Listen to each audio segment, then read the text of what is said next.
ತರುವಿನ ನೆರಳು ಕೊಡುವಂತ ಸುಖವು ಕೊಡುವನು ಕೃಪೆಯ ದಿನವು.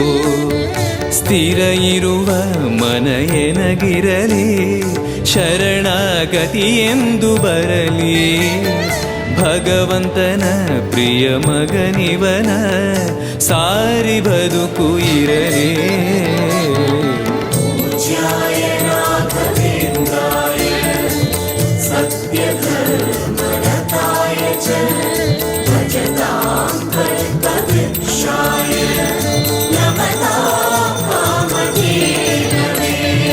ಆಲಯವೆಂದರೆ ಮಂತ್ರಾಲಯವೇ ಬೇರೆ ನಾ ಅರಿಯಲಾರೆ.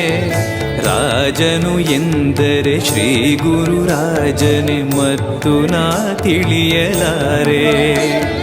ಆಲಯವೆಂದರೆ